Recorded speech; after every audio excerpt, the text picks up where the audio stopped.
Dear student, very good morning to all of you. I am Dr. Ravin Pasai, Associate Professor of Mathematics in Engineering Science Humanity Department, Chamudi Group of Institutions. I call your attendance. Roll number 1, roll number 4, roll number 10, roll number 14, roll number 17, 18, 19, 21. Yes sir, 19. 19 हो गया तेरा? बाद में दोबारा हो गया? मैं बोल चुका हूँ. 19 के बाद 21, 22, 26, 28, 29, 30, 31. इसके बाद 35, 38, 39, 40, 45, 6, 49, 50, 52, 57 and 36.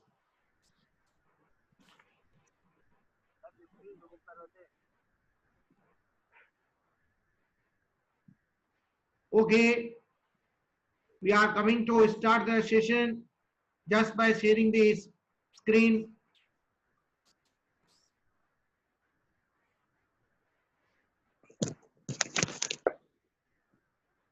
सर 57 लगा दिया बेटा, बार बार पूछो ना. लगा चुका हूं बेटा, बोल भी चुका हूं, चिंता मत करो. 28 हो गया, 27, 28.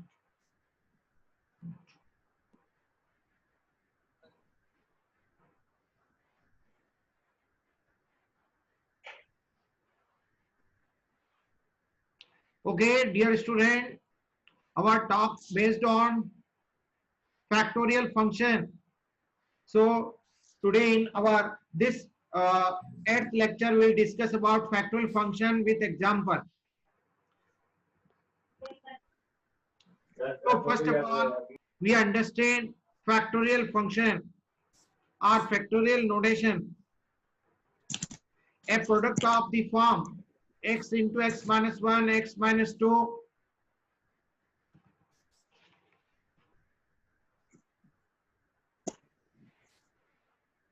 x minus 2 up to x of minus r plus 1. See, ये आपके सामने r फैक्टर लिखा हुआ है, प्रोडक्ट ऑफ r फैक्टर.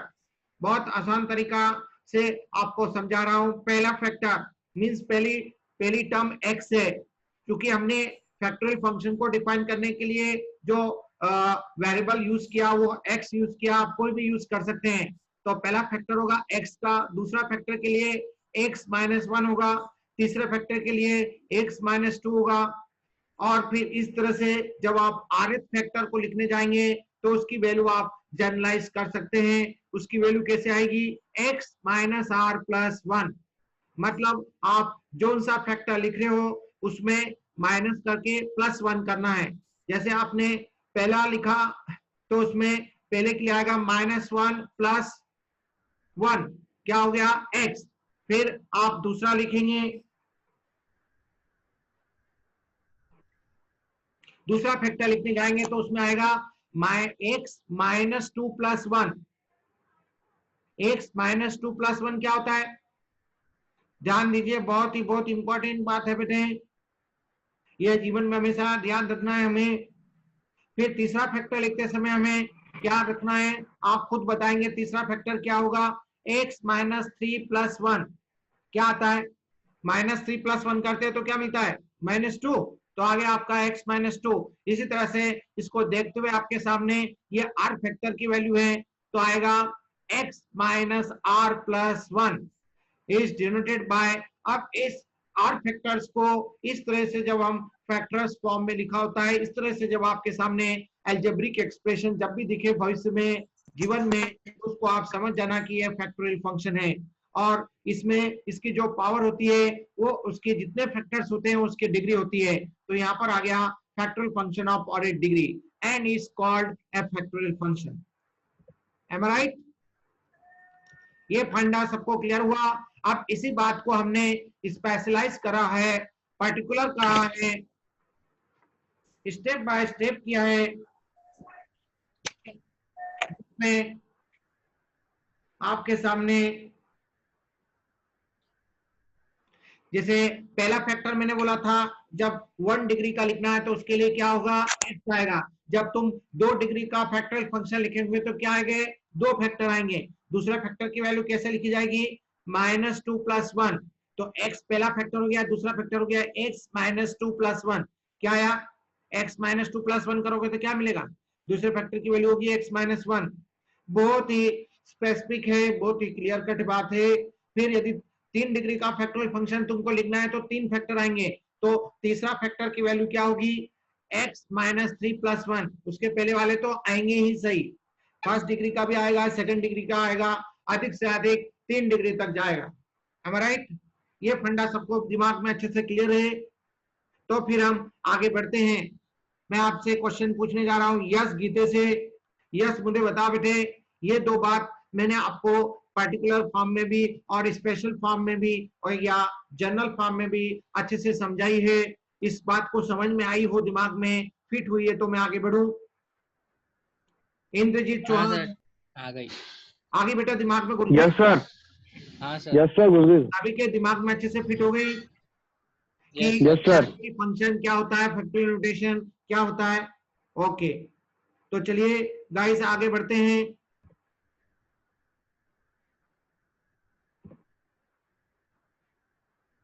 इस बात को मैंने n डिग्री के लिए जनरलाइज कर दिया है कि यदि हमें n डिग्री का फैक्टोरियल फंक्शन लिखना है तो कैसे लिखेंगे बेटे, n फैक्टर्स आएंगे तो n फैक्टर की वैल्यू क्या होगी, x - n + 1। am I right? अच्छा, h को अपन यदि इस फैक्टोरियल फंक्शन को हम जनरलाइज करना चाहते हैं, मतलब ये अभी हमने यहाँ पर ये जब आपके सामने ये फैक्टोरियल फंक्शन डिफाइन किया है तो हमने जो कॉमन डिफरेंस लिया है वो 1 लिया है, कॉमन डिफरेंस 1 लिया है। अब हम इस बात को h के लिए जब हमारे पास इंटरवल वैल्यू h हो, मतलब कॉमन डिफरेंस h होगा, तब हम इसको किस तरह से एक्सप्रेस करेंगे, थोड़ा इमेजिन करिए। आपका दिमाग 2 सेमेस्टर पढ़ने के बाद थोड़ा सा टेक्निकल तो हो गया है, नहीं हुआ है तो हो जाना चाहिए, रीजनिंग डेवलप हो जाना चाहिए आपके दिमाग में। कौन बताएगा सर मुझे, आपकी आवाज नहीं आ रही है।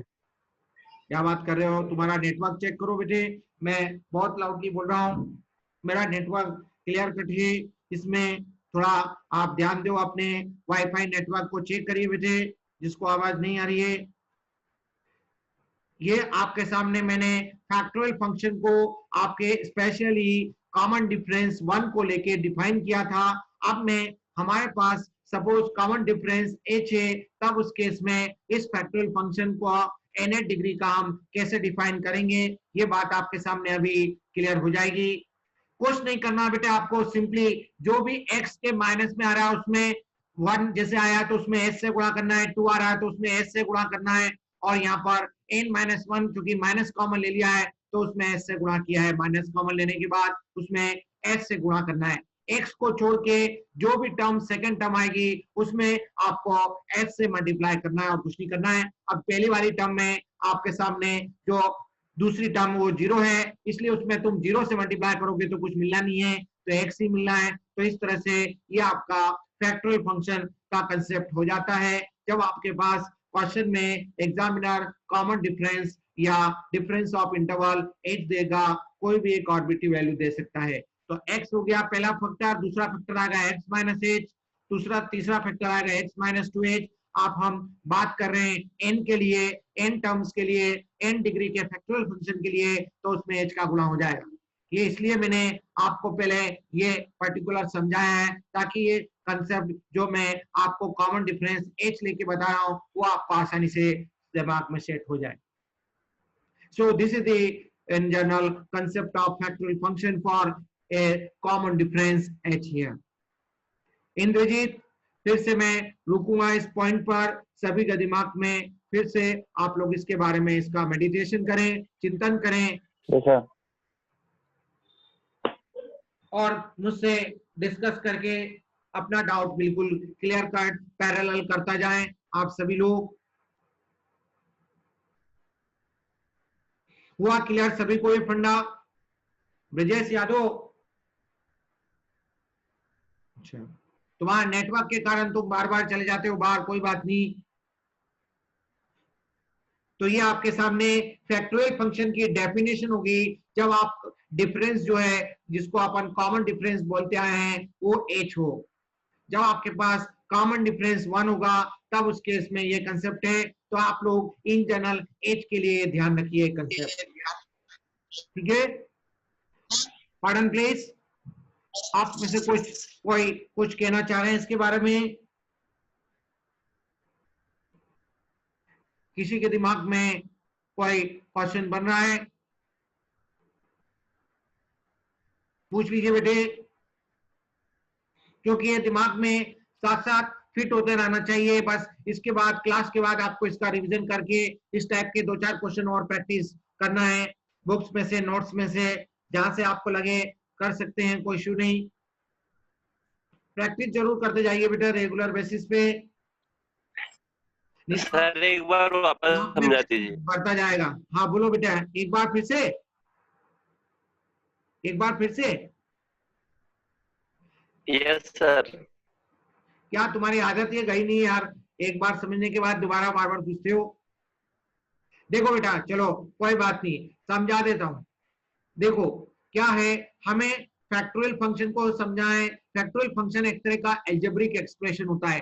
अब वो एल्जेब्रिक एक्सप्रेशन अपन बहुत टाइप के पढ़ते हैं, उसमें से एक स्पेसिफिक टाइप फैक्टोरियल फंक्शन होता है। तो इसको लिखने का तरकीब है, यदि हमें 8 डिग्री का फैक्टोरियल फंक्शन लिखना है तो सबसे पहले x आएगा, x माइनस 1 आएगा, फिर x माइनस 2 आएगा, और इस तरह से जब अपन r फैक्टर लिखने जाएंगे तो उसकी वैल्यू होगी x minus r plus 1।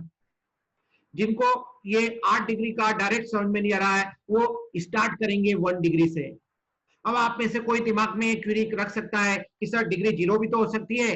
r की मतलब है degree of the factorial function, 0 भी हो सकती है। जब आप 0 डिग्री का लिखना जाएंगे तो इसकी पावर यहाँ पर 0 करेंगे तो हम जानते हैं 0 डिग्री का फैक्टोरियल फंक्शन क्या होता है, उसकी वैल्यू 1 होती है। 0 डिग्री का फैक्टोरियल फंक्शन जो होगा उसकी वैल्यू 1 होगी। Am I right? कोई सा फैक्टोरियल फंक्शन आप 0 डिग्री का लिखना चाहेंगे उसकी वैल्यू 1 लेंगे, यूनिटी लेंगे, ठीक है। लेकिन जब अपन 1 डिग्री का जब स्टार्ट करेंगे तो पहले x आएगा, जब 2 डिग्री होगी तो 2 फैक्टर आएंगे। दूसरा फैक्टर लिखने का तरकीब है, कुछ नहीं करना है, इसमें से एक कम करते जाओ। जब अपने पास कॉमन डिफरेंस h नहीं होगा 1 होगा तब उस केस में ये ट्रिक्स लगाना है। जब आप लोग 3 डिग्री का लिखने जाएंगे तो उसमें 3 फैक्टर आएंगे। 3 फैक्टर को लिखने का तरकीब क्या है, पहला फैक्टर x, दूसरा फैक्टर x माइनस 1, तीसरा factor x minus 2 and so on, ऐसा करते जाएंगे। और जब अपन n डिग्री का फैक्टोरियल फंक्शन लिखने जाएंगे तो उसमें n फैक्टर होंगे, तो n फैक्टर की ये वैल्यू आप इसमें लिख लेंगे। M I right?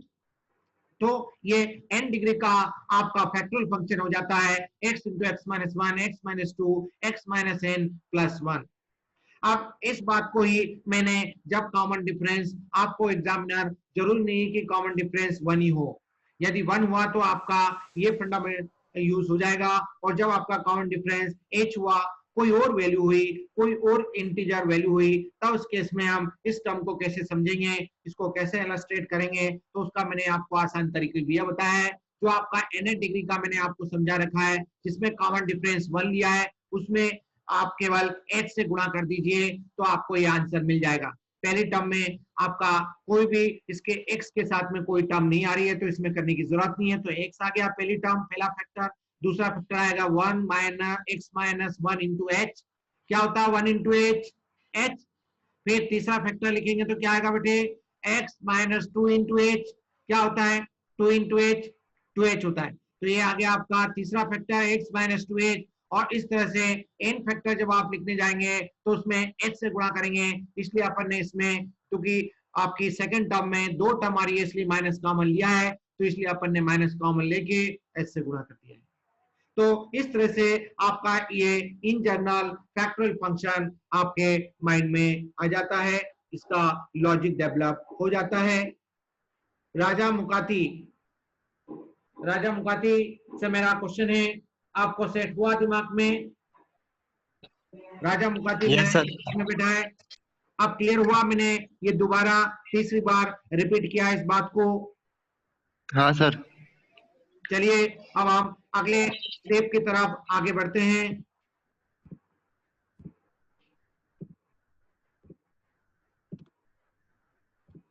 काफी हो तो साथ साथ आप पैरेलल में लिखते भी जाएंगे, कुछ नोट करते जाएंगे बेसिक फार्मूले को। ये आपका जो लास्ट में लिखा है ये एक जनरल फार्मूला लिखा है मैंने, एच का मतलब है कॉमन डिफरेंस।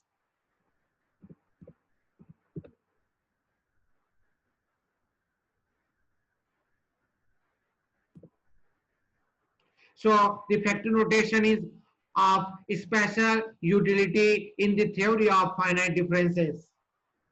जब हमें किसी फंक्शन का फाइनाइट डिफरेंस निकालना होता है, हायर डिग्री फाइनाइट डिफरेंस निकालना होता है, तब हमें उसको फैक्टोरियल नोटेशन में लिखना पड़ता है।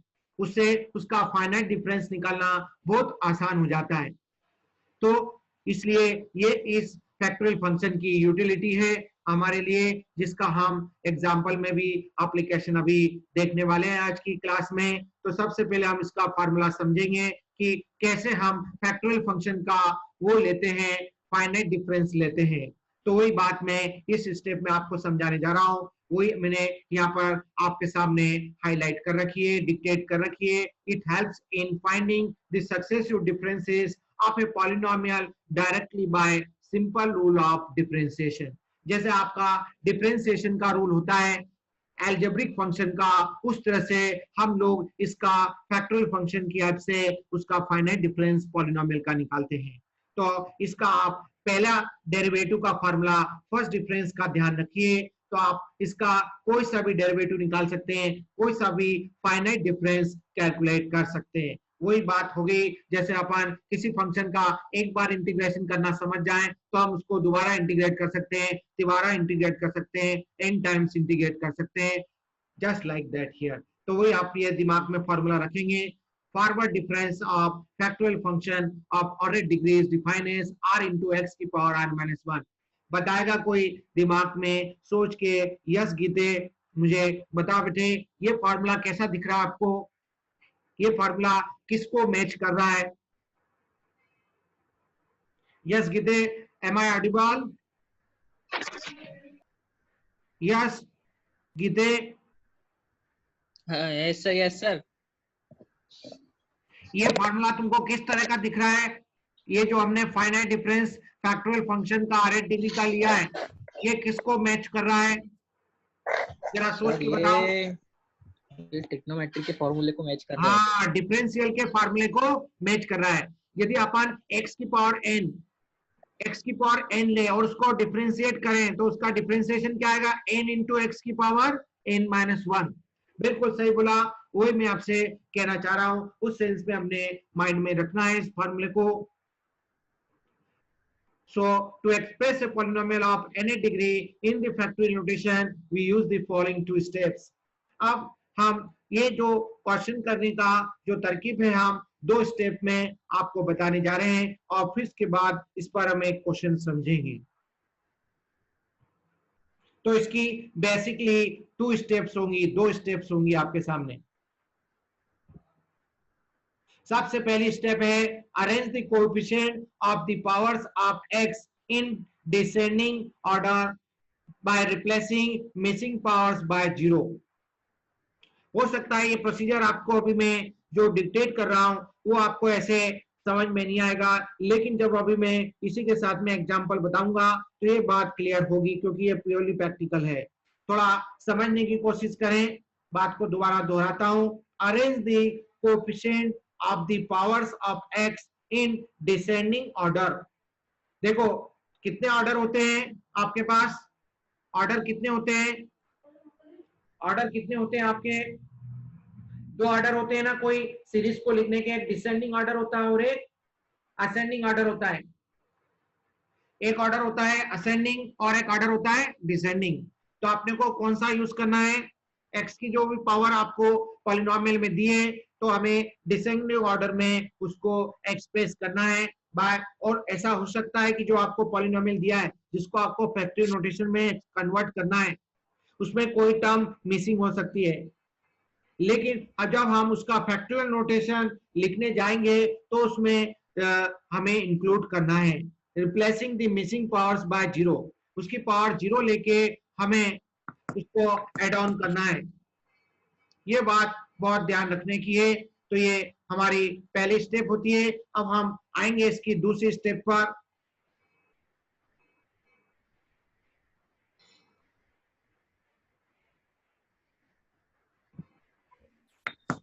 using detached coefficient divide by x into x minus 1 x minus 2 up to x minus of n minus 1 successively। Detach करना है मतलब उसमें से जो कोएफिशिएंट है उसको हमें निकालेंगे और फिर इसकी जो कोएफिशिएंट आएंगे उसकी वैल्यू हम सिंथेटिक डिवीजन की मेथड से फाइंड आउट करेंगे। तो ये जो दो स्टेप है वो अभी हम आपके सामने एग्जांपल से क्लियर करने जा रहे हैं। ये इस तरह का आपके पास कोई भी एक क्वेश्चन दिया हो सकता है। एक ही क्वेश्चन दिया जाएगा। यदि एग्जामिनर को पसंद आया ये टॉपिक्स तो 101% इस तरह का क्वेश्चन करेगा। Express this polynomial in a factorial notation.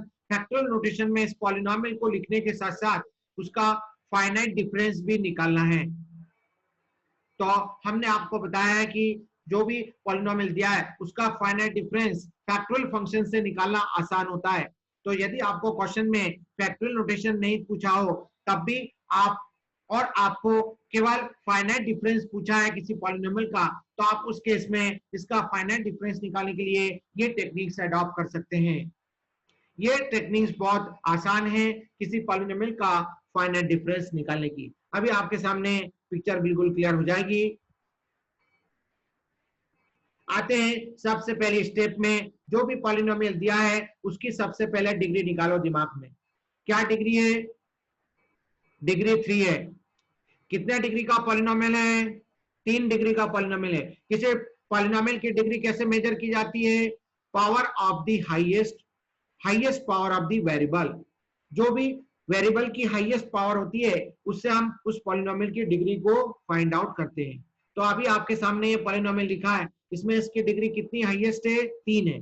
तो इसलिए 3 डिग्री का पॉलिनोमियल है। तो इसका जब फैक्टोरियल नोटेशन बनेगा, फैक्टोरियल नोटेशन बोलो या फैक्टोरियल फंक्शन बोलो, तो उसकी जो डिग्री होगी वो अधिक से अधिक 3 होगी। ना तो इससे ज्यादा होगी ना उससे कम, एग्जैक्टली 3 डिग्री होगी। तो वही किया बेटे मैंने आपके सामने। पहली टर्म लिखिए 3rd डिग्री का फैक्टोरियल फंक्शन, फिर उसके साथ में कांस्टेंट मल्टीपल लिया है। अभी हमें मालूम नहीं कि इसके कोएफिशिएंट क्या होगा तो उसको हम a अज्यूम कर लेते हैं। फिर दूसरी टर्म प्लस में लिखना है, सारी टर्म को प्लस में ही लिखना है। दूसरी टर्म आएगी, इसके कम वाली डिग्री क्या होगी? 3 डिग्री के बाद क्या आता है? 2nd degree. तो ये आ रहा है b इंटू एक्स की पावर 2। 2nd डिग्री के बाद कौन सी टर्म आती है? 1st degree. 2nd डिग्री के बाद आती है 1st डिग्री। तो इसके बाद आपके सामने 1st डिग्री आती है। आपके पास 1st डिग्री आई, इसमें जिसकी पावर 1 आएगी। फिर इसके बाद आपके पास कांस्टेंट आएगा। तो इस तरह से आपका जो पॉलिनोमियल है जिसको अपने को फैक्टोरियल फंक्शन में बनाना है उसको आप लोग डिसेंडिंग ऑर्डर में अरेंज करके लिखेंगे। डिसेंडिंग ऑर्डर मतलब घटता हुआ क्रम। घटता हुआ क्रम मतलब जिसमें हाईएस्ट पावर की टर्म पहले होगी। तो ये आपके सामने 3rd डिग्री की आई, फिर 2nd डिग्री की आई, फिर 1st डिग्री की आई, फिर कांस्टेंट की आई। अब आपके सामने ये एक क्वेश्चन दिमाग में ऐसा हो सकता है कि सर यदि ये पॉलिनोमियल में x की टर्म मिसिंग होती, मतलब 1st डिग्री की टर्म यदि मिसिंग होती, ये टर्म सपोज आपके क्वेश्चन में नहीं होती, तब हम यहाँ पर क्या करेंगे? उस केस में हमें ये लेना ही है, मिसिंग टर्म को भी इंक्लूड करना है। ये पॉइंट आपको अभी मैंने पिछले स्लाइड में समझाया था, इसको मैं आपके सामने एग्जांपल से समझा रहा हूं। तो ये सबसे इंपॉर्टेंट स्टेप है। इस तरह का कोई भी क्वेश्चन सॉल्व करना है उसकी ये सबसे पहली इंपॉर्टेंट स्टेप में। बस अब इसके बाद दूसरी इंपॉर्टेंट स्टेप हमारा प्रोसीजर होगा कि कैसे हम लोग ये कोएफिशिएंट को प्रिडिक्ट करते हैं, a की वैल्यू, b की वैल्यू, c की वैल्यू, d की वैल्यू। ये जो आपके पास में फैक्टोरियल नोटेशन हमने अज्यूम किया है ये तभी एग्जिस्ट करेगा जब आपके पास ABCD एग्जिस्ट करेंगे। तो आप ABCD की वैल्यू कैलकुलेट करने के लिए, एग्जिस्ट कराने के लिए, वेरिफिकेशन करने के लिए हमारे पास वो 2 मेथड है। तो 2 मेथड में से सबसे यूजफुल मेथड जो है वो सिंथेटिक डिवीजन होती है। कई लोगों को 12th क्लास में सिंथेटिक डिवीजन बताया जाता है। कुछ CBSE स्टैंडर्ड्स जो होते हैं जिनमें कुछ स्कूलों में सिंथेटिक डिवीजन को भी बताया जाता है, जिसमें हम लोग रूट निकालते हैं।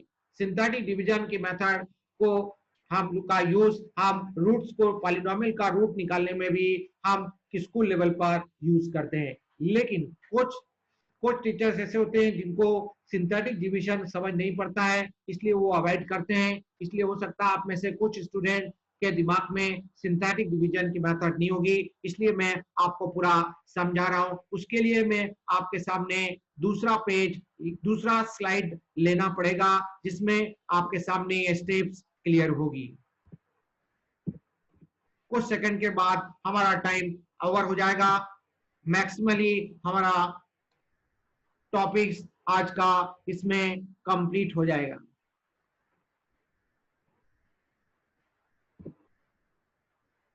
वही बात जो मैंने आपके सामने ओरली बताई, उसी को मैंने वर्ड्स में नोट्स में डिक्टेट कर रखी है। अब इस सिंथेटिक डिवीजन को स्टार्ट करने का, जहां मैं आपके सामने इसको हाईलाइट कर रहा हूं, उसी तरह से आप लोग इसको स्टार्ट करेंगे। जब भी आपको सिंथेटिक डिवीजन से ये कोएफिशिएंट एबीसी की वैल्यू निकालना है, तब तब आप लोग ये स्टेप्स को अडॉप्ट करेंगे। सबसे पहले जो भी आपने इसका फैक्टोरियल फंक्शन एज्यूम किया है, उसको यहाँ पर ऊपर लिख लेंगे, उसके टर्म्स को लिख लेंगे। पहला है एक्स क्यूब, दूसरा है एक्स स्क्वायर, फिर एक्स, और फिर इसके बाद एक कांस्टेंट। इसके साथ में जो आपको दिया हुआ पॉलिनोमियल है, उसके कोएफिशिएंट को आपको लिखना है। ये पहली स्टेप है, इसलिए यहाँ पर लेफ्ट साइड में ये जो नंबर लिखा होता है, वो नंबर ऑफ स्टेप को शो करता है। इस मेथड को अपन पहली बार अप्लाई कर रहे हैं, मतलब स्टेप 1 में कर रहे हैं, तो यहाँ पर 1 लिखेंगे। फिर इसके बाद आपका जो क्वेश्चन दिया है, उसमें एक्स क्यूब का कोएफिशिएंट है 2। फिर इसके बाद आपको जो x2 पॉलिनोमियल क्वेश्चन में दिया है, उसका कोएफिशिएंट है -3, और फिर आपके पास x का कोएफिशिएंट है 3। हो सकता है किसी क्वेश्चन में x की टर्म नहीं होगी, तो यहाँ पर आपको 0 लेना पड़ेगा। M right? अवॉइड नहीं करना है। बार बार इस बात को बोल रहा हूँ कि जब क्वेश्चन में x की सपोज वैल्यू नहीं दी हो, या एक्स स्क्वायर की वैल्यू नहीं दी हो, तो यहाँ पर आपको 0 लेना है उसकी जगह। मिसिंग टर्म को भी इंक्लूड करना है, और उसके कोएफिशिएंट को 0 लेना है। और फिर इसके बाद ये आपके पास कांस्टेंट की टर्म है, जो आपकी -10 दे रखी है। अब क्या होता है, जो कांस्टेंट होता है फैक्टोरियल नोटेशन में, वो यहाँ पर इस टेबल से पहली स्टेप में डायरेक्ट प्रिडिक्ट हो जाता है। ये जो भी लास्ट कोएफिशिएंट होगा, कांस्टेंट टर्म जो होती है, वो हमेशा लास्ट कांस्टेंट से मैच होती है। और जो हाईएस्ट डिग्री का कोएफिशिएंट होगा, वो हमेशा जो हाईएस्ट डिग्री का कोएफिशिएंट है, वो आपका हाईएस्ट डिग्री के फैक्टोरियल फंक्शन से मैच होगा। जो भी वेरिएशन आएगा, ये बीच में आएगा। ठीक है, तो ये हमारा टेबल पहली स्टेप में हुआ। अब इसको पूरी तरह से समझिए। अब इसका हमें टोटल करना है। दूसरी स्टेप में हम इसको टोटल करेंगे। तो पहले जो ये कॉलम है, इसको एज इट इज टोटल करना है, यहाँ पर कुछ भी नहीं लेना है। लेकिन जब आप यहाँ पर इसका टोटल करेंगे, तो आपको लास्ट रिमाइंडर से नंबर ऑफ स्टेप में मल्टीप्लाई करेंगे, तो ये हो जाएगा 1 × 2। आपका पहले स्टेप में काम कर रहे हैं, पिछला रिमाइंडर, इसको बोलते हैं रिमाइंडर। इस रिमाइंडर से इसको मल्टीप्लाई करेंगे, तो आएगा 2। 1 × 2 = 2। करो, इसका टोटल कितना आ रहा है, -3 + 2 की वैल्यू कितनी आएगी, -1। फिर इसके बाद अगला यहाँ पर करने जाएंगे, तो लास्ट रिमाइंडर को नंबर ऑफ स्टेप से मल्टीप्लाई करेंगे, तो 1 × -1 होता है। फिर आप यहाँ पर इसका टोटल करेंगे, तो 3 - 1 की वैल्यू कितनी होगी, 2 होगी। फिर आपका सेकंड लास्ट कोएफिशिएंट की वैल्यू हो जाएगी। एक एक स्टेप डाउन होते जाएंगे, तो ये आपके सामने ये स्टेप डाउन हो गए, तो सी की वैल्यू आपको 2 मिल गई।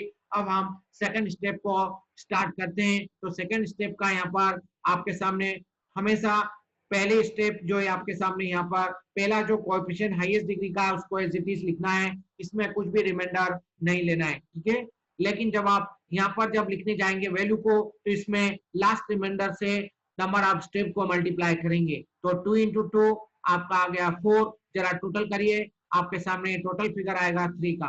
तो ये आपके लास्ट सेकंड लास्ट कोएफिशिएंट की वैल्यू होगी, बी की वैल्यू होगी।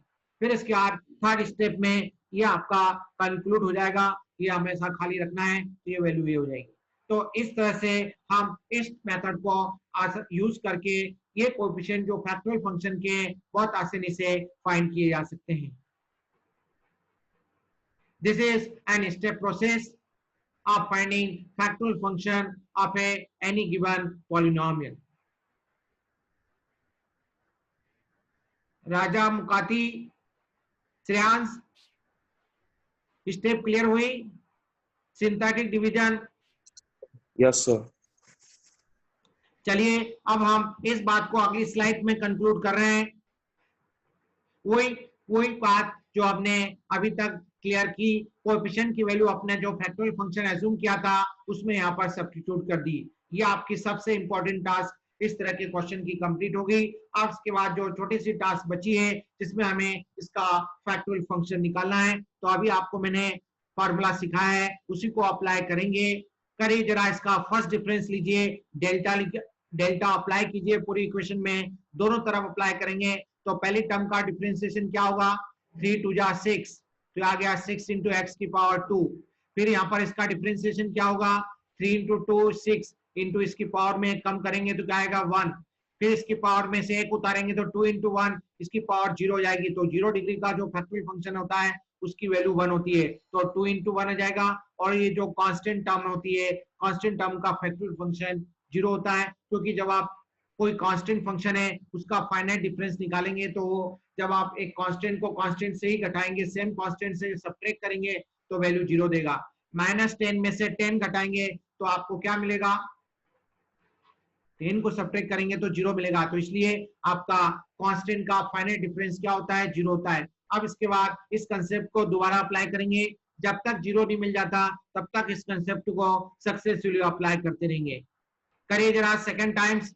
इसके लिए मैंने साइड में आपके सामने फार्मूला लिख दिया, रिकॉल करके जो अभी फार्मूला मैंने आपको समझाया था कि R डिग्री का फैक्टोरियल फंक्शन का फाइनाइट डिफरेंस निकालने का फार्मूला जस्ट लाइक डिफरेंशिएशन जैसा है। करिए इसका सिमिलरली सभी लोग अपनी कॉपी में कैलकुलेशन करेंगे। सेकंड स्टेप में इस कंसेप्ट को दोबारा अप्लाई करेंगे। दोबारा अप्लाई करिए तो 6 गुणित 2 12 हो गया, 12 की घात इसकी घात में से एक कम हुआ तो 1 आ गया, इसकी घात नीचे उतरेगी तो 6 इंटू 1 आ जाएगा, इसकी पावर 0 जाएगी तो 0 डिग्री पॉलिनोमियल का फैक्टोरियल फंक्शन की वैल्यू 1 होती है, तो ये 6 आ जाएगा। ये कांस्टेंट है तो कांस्टेंट का फाइनाइट डिफरेंस 0 होता है, तो ये टर्म 0 हो जाएगी। तो आपके पास सेकंड फाइनाइट डिफरेंस की वैल्यू ये आएगी। इसी तरह से आप लोग थर्ड फाइनाइट डिफरेंस निकालेंगे, वो आपका 12 आएगा। और इसके बाद आगे निकालने जाएंगे तो वो आपके पास सब 0 होता जाएगा। इसके बाद का टॉपिक हम कल की क्लास में समझेंगे। इस पर आप सभी लोग और क्वेश्चन प्रैक्टिस करेंगे, नोट्स देख सकते हैं, पीपीटी देख सकते हैं, दोनों में मैंने ये बात समझा रखी है। इसके बावजूद आप में से किसी को कोई समझ में नहीं आए तो आप मेरे को इंडिविजुअल व्हाट्सएप करके भी क्वेरी पूछ सकते हैं। ओके, मैं बच्चों का व्हाट्सएप से भी इंडिविजुअली डाउट सॉल्व कर रहा हूँ, ठीक है।